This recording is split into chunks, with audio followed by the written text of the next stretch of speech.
South Africa ने पहली innings में दिखाया है कि 11वें नंबर तक उनके पास बल्लेबाज मौजूद हैं जो पाकिस्तान को नुकसान पहुंचा सकते हैं और बैकफुट पर धकेल सकते हैं। इस पॉइंट पर बाबर और रिजवान का क्रीज पर रहना for as long as possible बहुत ज़रूरी है।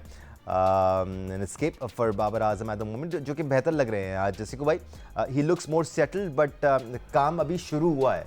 नहीं देखिए, ये तो बहुत ही एक सुनहरी मौका है बाबर के लिए, and it's an opportunity Siku भाई के जो फॉर्म नहीं लगी हुई थी, कॉन्फिडेंस वापस आ जाए, रिदम वापस आ जाए, he will get back into the game if he scores a big. देखिए, जो बड़ा खिलाड़ी होता है वो यही होता है। अगर वो बड़े खिलाड़ी हैं, जैसे कि वो किंग हैं इस वक्त, तो उनको किंग ना कहें, अच्छा चलें, वो बाबर आजम हैं तो चलें, वो ये वक्त है, ये इस वक्त 100 लगाएंगे तो बड़ी बात है। 100 के साथ इतना स्कोर पाकिस्तान का कर दें कि पाकिस्तान दूसरे इनिंग पे प्रेशर डाले, तो that will be great, fantastic. मगर एक चीज़ अभी मैंने नोट की, जो आखिरी गेंद जैनसन ने की, वो गेंद छुपा के डाला था, और मतलब वो बाएं कहते हैं, दाएं हाथ से गेंद करते हैं ना, तो वो बाएं हाथ में गेंद रख के ला रहा था। आखिरी वक्त में उसने गेंद को चेंज किया है, तो मेरे ख्याल से लगता है कि रिवर्स, और गेंद पड़ के अंदर भी आया है, तो वो रिवर्स स्विंग उसको थोड़ा सा तो उसने शाइन छुपाई है, तो दैट विल बी इंटरेस्टिंग। ये छोटी छोटी चीज़ें होती हैं, मैं नोट कर रहा होता हूँ कि बॉलर करने की कोशिश क्या कर रहा है, तो अभी मैंने ये देखा, तो अभी मैं दोबारा इस पर गौर करेंगे ये करता क्या है। तो एनीवे, पाकिस्तान के लिए तो यही है, मुश्किल विकेट है बगैर किसी शक के, सिचुएशन मुश्किल है, और यही वक्त है प्लेयर बनने का। मुश्किल विकेट है, कितनी मुश्किल विकेट है अहमद, ये इंपॉर्टेंट डिस्कशन है, बिकॉज इम्पॉसिबल प्लेइंग सिनेरियो इस वक्त नहीं है। ऐसी कंडीशन नहीं है कि बहुत ज़्यादा बॉल स्विंग हो रहा हो या बहुत ज़्यादा टर्न हो रहा हो, जैसे पहले टेस्ट मैच में हो रहा था, बहुत टर्न हो रहा था बॉल, और चैलेंज था स्पिनर्स के खिलाफ विकेट पर टिकना। लेकिन ये कंडीशंस आपको लगता है कि उतनी मुश्किल है? देन अगेन, शायद स्क्रीन के इस पार बैठ के कहना बहुत आसान होता है, जब आप सिचुएशन में होते हैं, 4 विकेट गिरी हुई होती हैं, आप मैच बचाने के लिए खेल रहे होते हैं, everything adds up, but these are world class players in the middle for Pakistan. नहीं, देखिए, पहले मैच को कंपेयर करें ना इस मैच से, कि पहले मैच में तीसरे दिन क्या हो रहा था और अभी क्या हो रहा है।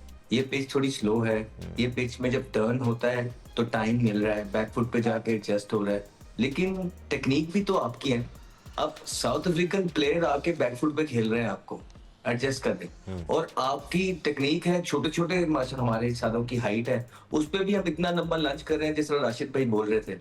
तो ये जो एडजस्टमेंट है या जजमेंट है, ये तो आपने करनी है ना, कि कौन सा बॉल बैकफुट पे खेलना है, कौन सा दूर है बॉल, या कौन सा बिल्कुल पास है। तो सर, ये कंडीशन बिल्कुल भी पिछले मैच जैसी नहीं है। हमें रबाडा ने और मुत्तुसामी ने खेल के शो किया है कि ये किस तरह की कंडीशन है, और जिस तरह कोई भी परफॉर्मेंस करते हैं, करना चाहिए सबको परफॉर्मेंस, मतलब कि 25-25, 26-26 इनिंगों के बाद भी आप परफॉर्मेंस नहीं करेंगे, तो मेरा मतलब है कोई तो क्राइटेरिया छोड़ दें पाकिस्तान में खेलने का, कि पाकिस्तान में किसको रखना है, किसको नहीं रखना, कोई तो क्राइटेरिया हो। अभी भी हम कहते हैं कि जी वो ऐसे, ये वैसे, फलाना। सच्ची बात यह है कि बहुत सारे लड़के आपके इसलिए टीम के अंदर है कि पाकिस्तान के पास उस तरह का बैकअप मौजूद नहीं। अगर बैकअप मौजूद होता तो 4 से 6 इनिंगें मुश्किल हो जाती है इनकी, तो आज 25-25, 30-30 इनिंगें हो गई हैं। अहमद, उसके बावजूद भी बैकअप तो मौजूद है मेरे भाई, लेकिन शायद हम इंतजार कर रहे हैं कि वो 38-39 साल के हो जाए तो हम उनको खिलाएंगे। तो सर ऐसे ही है, ये चीजें हैं। सॉरी, थोड़ा सा हार्श कमेंट हो गया ये, बट इट्स अ फैक्ट। जी सुनिए, मैं आपके साथ जो भी थोड़ा बहुत बच्चा क्रिकेट अच्छी खेलता है, ठीक है, उसको 2 साल ट्रेन करते हैं, और उसके बाद उसको 30 इनिंगें देते हैं। वो 30 इनिंगों में 300 कर ही जाएगा, 200 कर ही जाएगा, और 3-4-50 भी कर ही जाएगा। तो आप लोगों को इसी तरह ट्रीट करें आप, कि इतने ही हैं। तो आप जब बढ़ा चढ़ा के लोगों को खुद ही पेश करते हैं, तो वो थोड़ी सी ज्यादती है। आई थिंक कि इस फिनोमेना से हमें बाहर निकलना है। शख्सियत का जो एक फिनोमेना है ना पाकिस्तान के अंदर, इससे बाहर निकल के ऐसा टीम की बेहतरी, टीम किस तरह जीतेगी, हम पाकिस्तान किस तरह ऊपर लेके जाएंगे, इसमें जरा घुसने की हम सबको, मुझे भी, आपको भी, सबको, पाकिस्तान क्रिकेट बोर्ड को भी इस चीज की जरूरत है कि पाकिस्तान का सोचिए, शख्सियत से बाहर निकलिए कि ये हो जाएगा, वो हो जाएगा। अभी तक होना होता ना तो बहुत कुछ हो जाता, और फिर वही एक नॉर्मल लड़के को 2 साल अच्छी ट्रेनिंग करवाई हो, 30 इनिंगें दी हो, 2 सेंचुरियां, 450, 350, वो भी करे, तो उसी हिसाब से लोगों को ट्रीट करें। नहीं, and it's awesome to have sports icons, it's awesome to have world class players in your team, but ये एक टीम स्पोर्ट है। 11 लोगों ने खेलना होता है और 11 लोगों ने परफॉर्म करना होता है। राशिद भाई, मैं सऊद शकील से मुतालिक ज़रूर आपसे डिस्कशन करना चाहूँगा। 47 की उनकी एवरेज है, रन स्कोर किए हैं उन्होंने पाकिस्तान के लिए, अच्छी वैल्यूबल इनिंग्स खेली हैं, पहली इनिंग्स में भी, दूसरी इनिंग्स में भी। एक लीन पैच उनका चल रहा है। टेक्निकली कुछ आपको फ़र्क नज़र आ रहा है उनके अंदर? Because he does not look the same. क्या फॉर्म में नहीं है, क्या मसला है? इस साल जो लगा कि बैट ज़्यादा आगे जा रहा है इनका स्पिनर्स, इशू नज़र आ रहा है ना? इशू कह सकते हैं, लेकिन उसको मैनेज कर सकते हैं कि आप किन के हाथों में प्रैक्टिस कर रहे हैं, कौन आपको प्रैक्टिस करा रहा है। और ये तो मतलब कि यहाँ पे तो बहुत ज़्यादा स्पिनर्स पे अच्छा खेलते थे जी, इनको प्रॉब्लम बाउंसर पे होती थी, हमने देखा है उनको। लेकिन अगर ये सामने से स्लिप लग रही है, इसका मतलब है कि बॉल की लेंथ जो है उसको जज नहीं कर पा रहे आप, या तो बहुत ज़्यादा बैकफुट पे जा रहे हैं, और इनको बहुत ज़्यादा फॉरवर्ड करते हुए देखा है, बाहर की बॉल को भी लंबे पाँव से खुद ही बाहर निकल रहे हैं। इसका मतलब है लेंथ को रीड नहीं कर पा रहे हाथ से। तो इसमें प्रैक्टिस जाहिर सी बातें कर रहे होंगे, मैचेस भी खेला है उन्होंने, फर्स्ट क्लास एक मैच भी खेला है, लेकिन ऐसा लग रहा है कि लेंथ को जज नहीं कर पा रहे कि लेंथ आगे या पीछे। 2 दफ़ा पहले इनिंग्स में भी इन्होंने 66 रन बनाए, लेकिन महाराज को उन्होंने थोड़ी सी हल्की सी ड्राइव या जोर से रोका, स्लिप में चली गई। और अभी भी देखें ब्रेक हुई है यहाँ से, और यहाँ से भी स्लिप में चली गई।